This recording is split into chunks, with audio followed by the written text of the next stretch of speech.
Hello everyone, this is Jeb Hamder from goldstocktrades.com. Today is Friday, September 16th. It's about 4:30 p.m.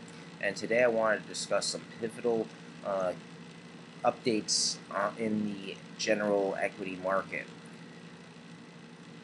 The S&P has had a very significant decline in the months and in the last week in July and the beginning of August, due to the U.S. debt ceiling debate in Washington.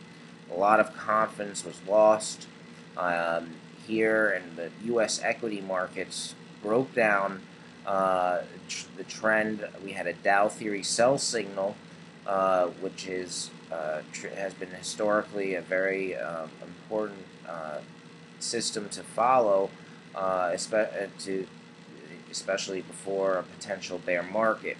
So the markets have to prove to ourselves that there's going to be a reversal here, and we think that the markets, the general S&P, will have to at least break through the recent high here made in early September at 122, but it's also going to meet some resistance here from this continuation pattern. It could be a bearish continuation pattern and breakdown.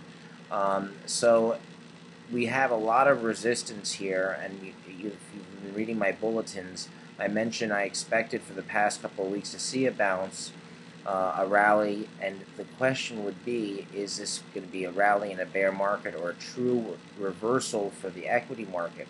And I think a lot of that will depend on what happens next week with Chairman Bernanke. Over the past few months, especially since we saw a breakdown in the mining equities in May and June, and rare earths and uraniums, I would believe that we may have a situation where we would have some difficulties before getting a possible QE3.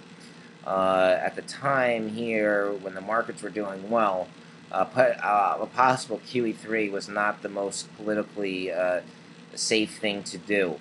So Chairman Bernanke wanted to see how the markets would react to a withdrawal from QE2.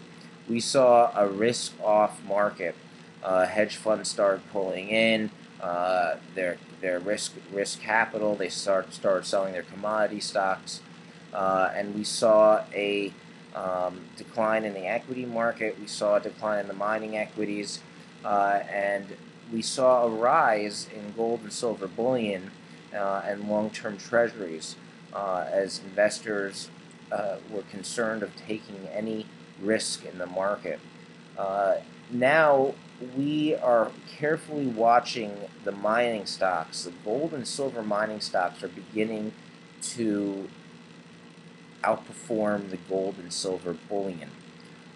So that may indicate that investors are finally beginning to reawaken to these gold and silver miners versus the bullion. We also believe that the uranium and the rare earth sector, that the China and Russia and India and the emerging markets are heavily dependent on supply of uranium. We've started to see the mergers and acquisitions with Cameco and Hathor. We saw it with the Han Long Group coming into Bannerman Resources in Africa. We're beginning to see levels in these stocks where they're at bargain basement prices, and that's really when the hostile takeovers begin. And it may be a catalyst and a realization to investors that the uraniums and rare earths are really priced at values that are not reflecting the underlying prices and the underlying demand. And it may be a very unique opportunity for investors who have a long-term view and want to look for an investment that is deeply discounted.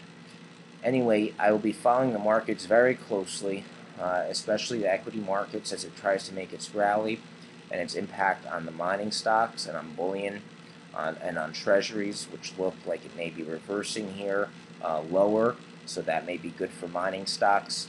Please stay tuned and have a great weekend. Thank you.